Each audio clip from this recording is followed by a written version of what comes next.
행복 시리즈 말씀 나눕니다. 오늘 네 번째, 내가 누구인지 알아야 행복합니다.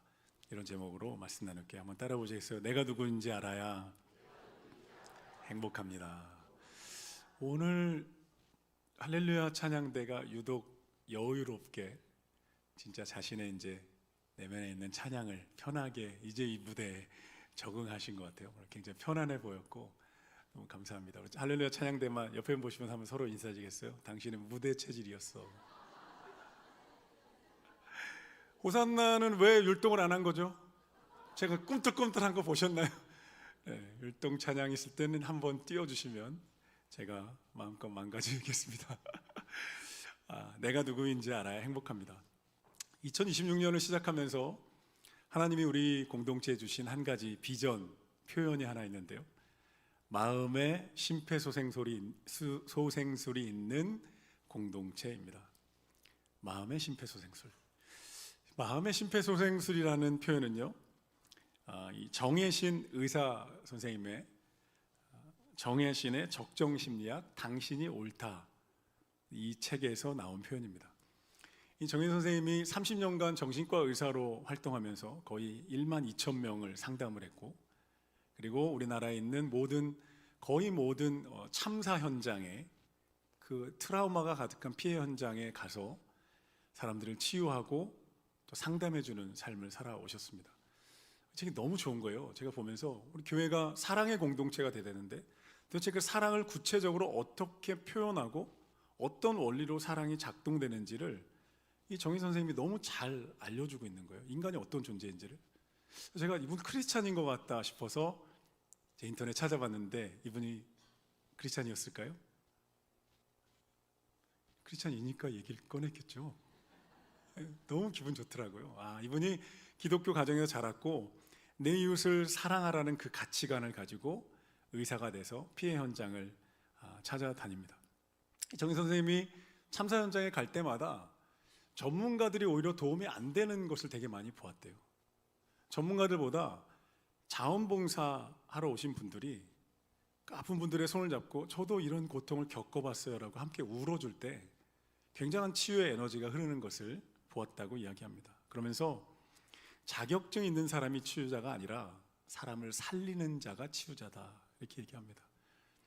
집밥을 누구나 만들어서 누구에게나 대접할 수 있듯이 자격증이 아니라 적정한 기술만 있다면 누구나 사람을 살릴 수 있다. 그래서 적정심리학이고요, 이분이 말하는 적정심리학의 기술은, 사람을 살리는 기술은 공감입니다. 충조평판하지 않는 거죠. 한번 나눴었죠? 한번 따라 보시겠어요? 충조평판하지 않습니다. 충고, 조언, 평가, 판단하지 않고 그 사람의 아픔을 공감해 준다는 거예요. 정희 선생님이 이 책에서요, 오늘날 한국 사회에 정말 많은 사람들이 공황장애, 우울증, 불안장애를 겪고 있다고 합니다. 왜 그럴까? 이렇게 풍요로운데, 이렇게 잘 사는데, 이렇게 고층 빌딩으로 가득하고 GDP가 올라가는데 왜 사람들의 마음은 예전에 비해서 정말 더 많이 아픈 걸까? 최정상급 연예인들도 많이 상담을 했는데 그 연예인들의 많은 사람들이 공황장애를 겪고 있다는 거예요. 왜 그럴까?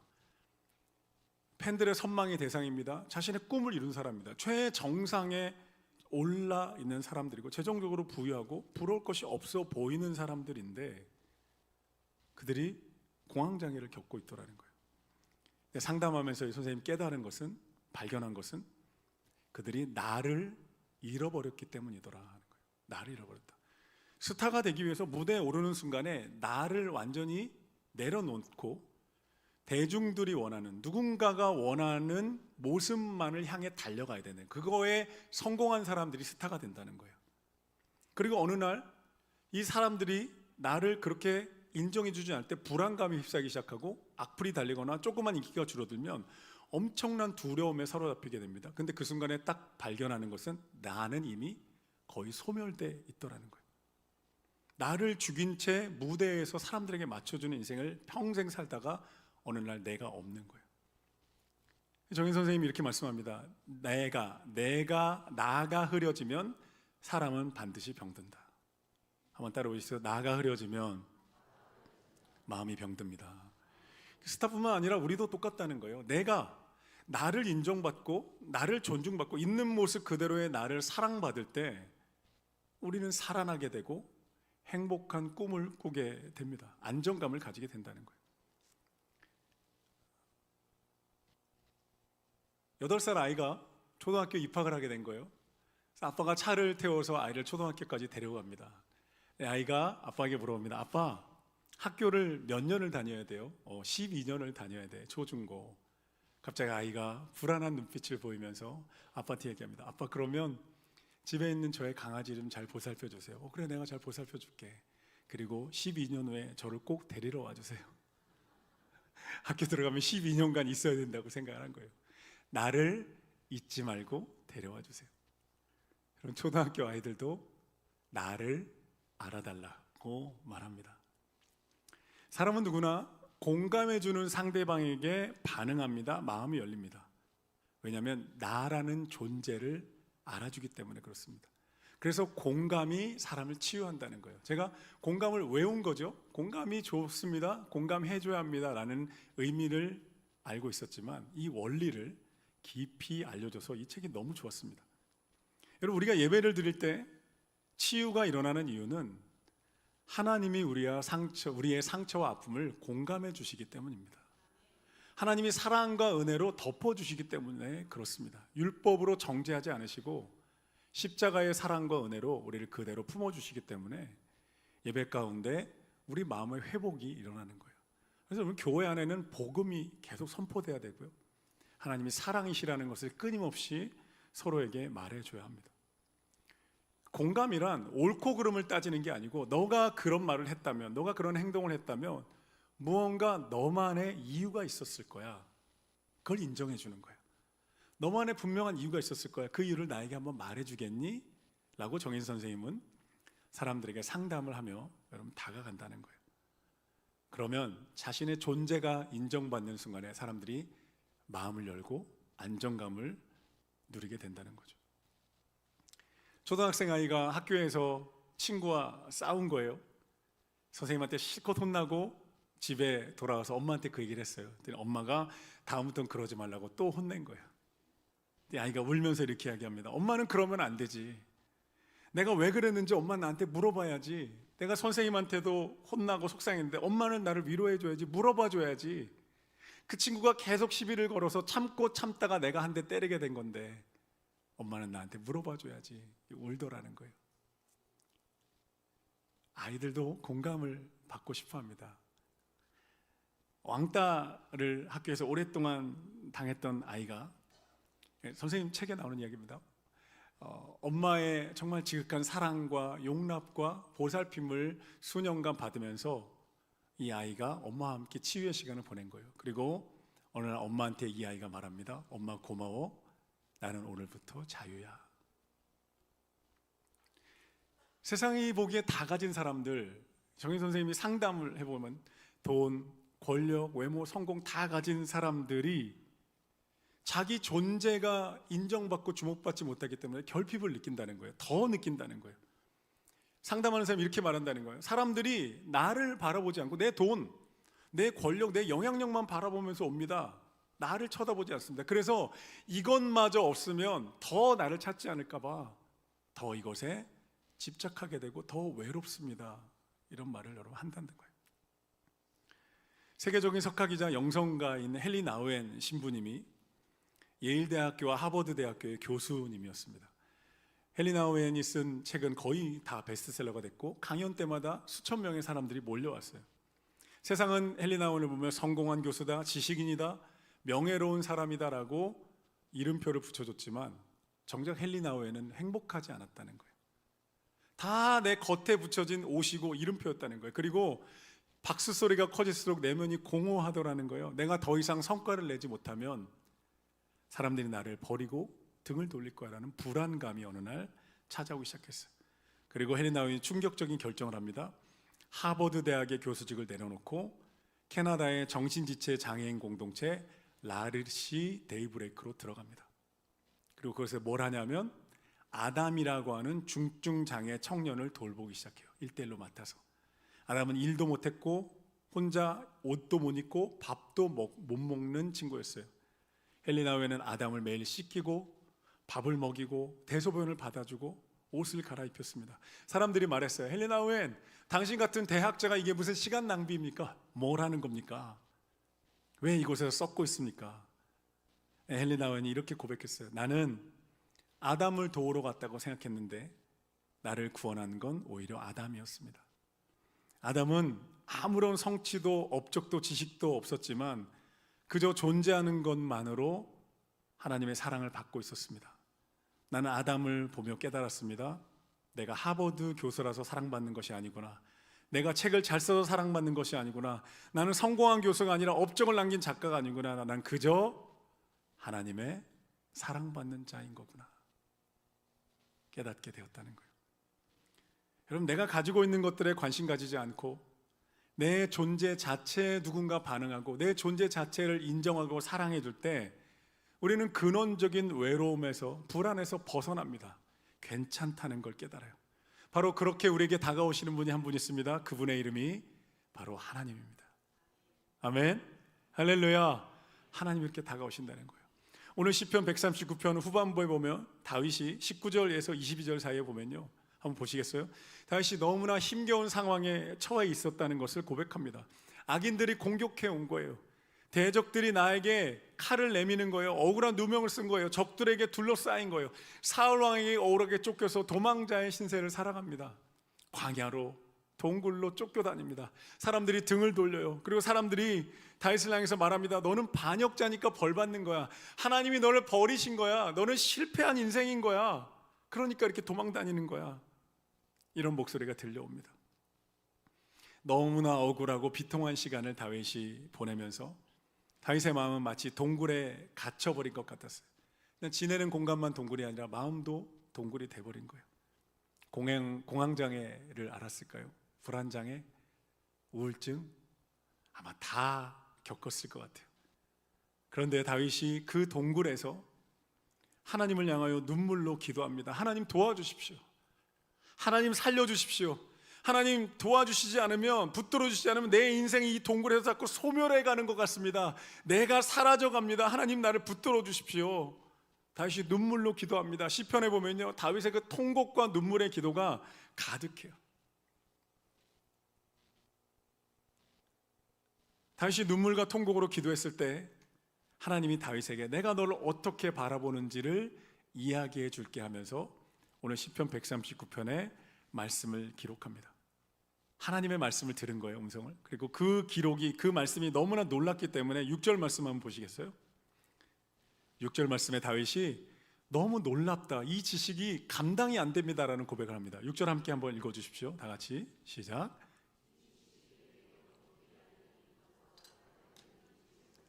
하나님이 동굴에 있는 다윗에게 내가 너를 어떻게 정의하는지, 너의 가치가 진짜 어떤 것인지 말해줄게 하고 쭉 말씀을 하셨는데 다윗이 말하기를, 와, 이건 너무 놀랍습니다. 와, 이건 너무 측량이 안 되고 감당이 안 될 놀라운 지식이군요 라고 고백했다는 거예요. 어떤 지식이었을까요? 어떤 깨달음이었을까요? 한번 8절부터 한번 쭉 한번 눈으로 따라가면서 성경 한번 봐주세요. 8절에서 9절 보면 다윗이 이렇게 말합니다. 내가 하늘에 올라가도 스올에 떨어져도 바다 끝에 밀려갈지라도 하나님이 나를 붙들고 인도하고 계십니다. 광야를 도망다니던 다윗에게 너무나 놀라운 지식과 깨달음이었어요. 하나님이 지금 여기와 나와 함께하고 계셨구나. 11절 12절을 보십시오. 흑암이 나를 두르고 어둠 가운데 내가 거할지라도 하나님이 나를 빛으로 비추고 계셨군요. 동굴에 숨어서 어둠에 있던 다윗에게 이것은 너무나 놀라운 깨달음이었어요. 13절 이하를 보십시오. 13절부터 14절 함께 읽어보겠습니다. 다 같이 시작. 주께서 내 내장을 지으시며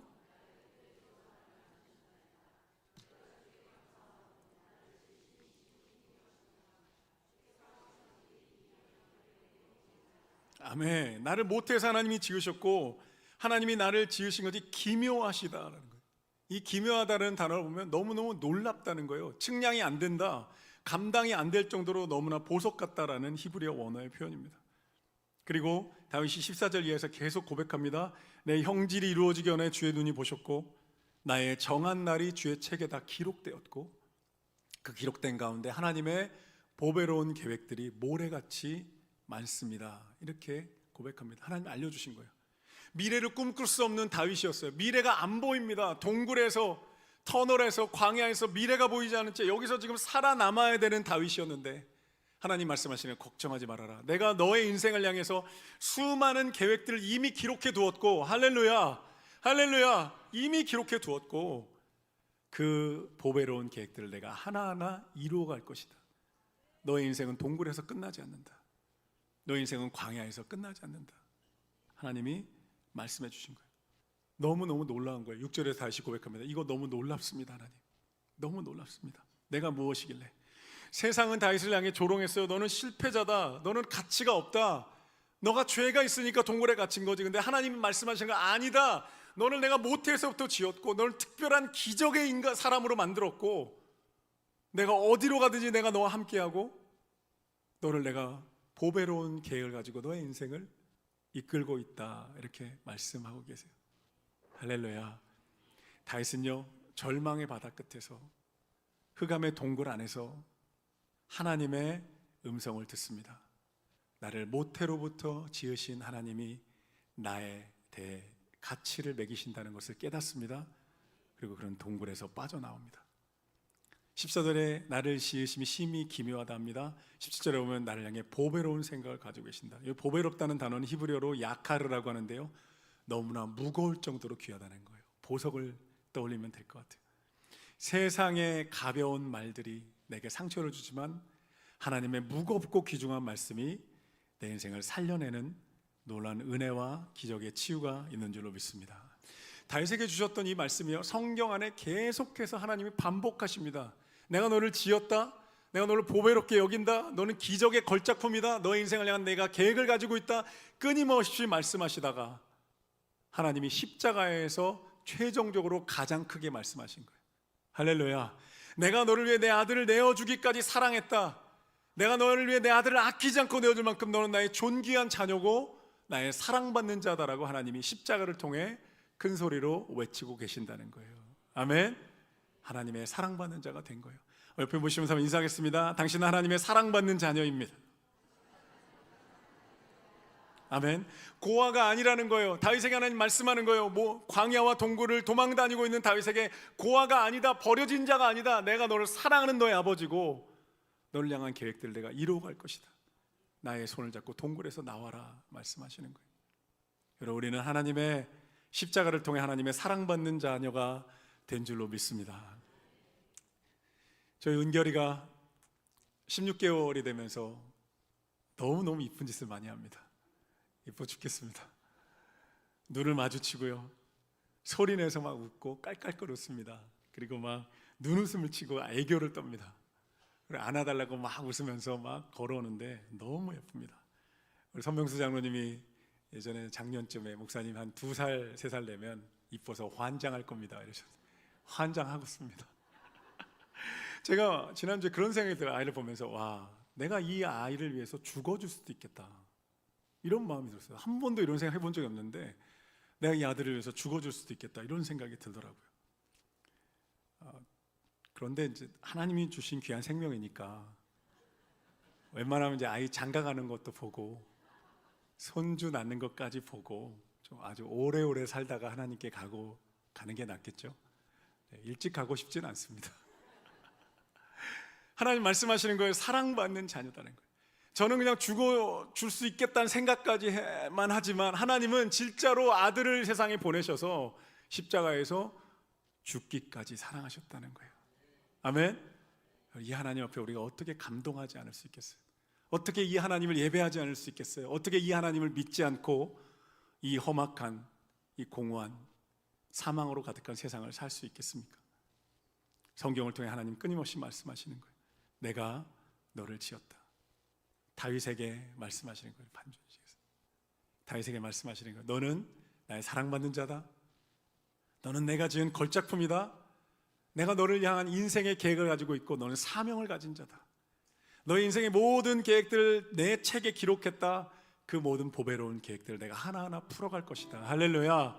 하나님 안에 들어가기만 한다면, 하나님의 사랑을 받고 나도 하나님을 사랑하기 시작한다면, 그분의 말씀을 귀히 여기기 시작하고 하나님을 경외하며 그분의 백성으로 살기 시작한다면 그분을 진짜 존귀히 여기기 시작한다면 하나님의 계획들이, 그 사명의 하나님의 꿈들이 우리의 삶 가운데 이루어지게 될 줄로 믿습니다.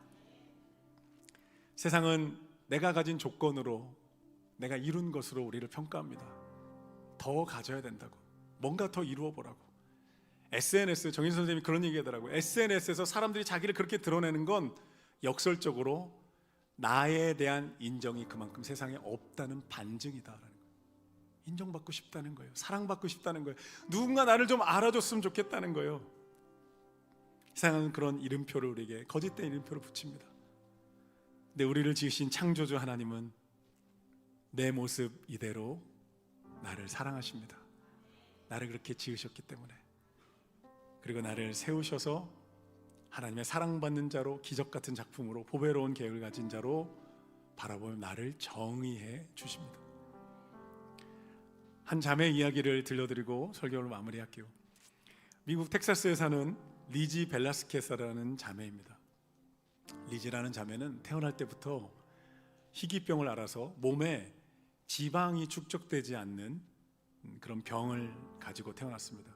음식을 먹어도 지방이 붙지 않기 때문에 살이 찌지 않고 정말 뼈만 이렇게 앙상하게 남아있고, 한쪽 눈도 실명을 했어요. 얼굴도 완전히 뼈뿐입니다. 리지 자매가 17살 되던 해 유튜브에서 동영상 하나를 보게 됩니다. 제목은 세상에서 가장 못생긴 괴물 여자였습니다. 뭘까 하고 클릭해봤는데 자신에 대한 이야기였어요. 자신의 모습을 사진 찍은 사람들이 영상을 올린 거예요. 조회수가 400만 회가 넘었고 그 밑에 수천 개의 끔찍한 댓글이 달렸어요. 너는 태어나지 말았어야 해. 세상을 위해서 너는 사라져야 돼. 너 같은 사람은, 어떻게 이런 말을 하는가 싶어요. 불로 태워야 돼. 정말 끔찍한 악한 댓글들이 달린 거예요. 17살 소녀가 감당할 수 있는 그런 이야기가 아니었어요. 저주의 이름표가 붙었어요. 리즈는 방바닥에 앉아 통곡하며 울었습니다.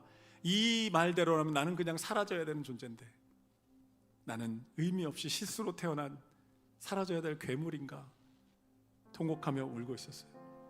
그런데 리즈는 그 절망의 어둠 가운데 세상이 붙여준 이름표를 거부하기로 결정합니다. 난 이 이름표를 붙이고 살지 않겠다. 그리고 하나님이 나에게 주신 이름표를 붙이고 살아가기로 결정합니다. 리지 이렇게 고백합니다. 사람들이 나를 괴물이라 불러도 하나님은 나를 그분의 특별한 계획 속에 있는 걸작품이라고 말씀하십니다. 나는 세상이 정의하는 대로 살지 않겠습니다. 하나님이 정의하시는 대로 살겠습니다. 리지는 사람들의 저주를 듣지 않고 뒤로 합니다. 그리고 하나님이 주신 사명을 전하는 강연자가 됩니다. 전 세계를 돌아다니며 수많은 사람들에게 희망을 전하고 그들과 함께 죽어가는 인생을 살리는 축복의 통로가 됩니다.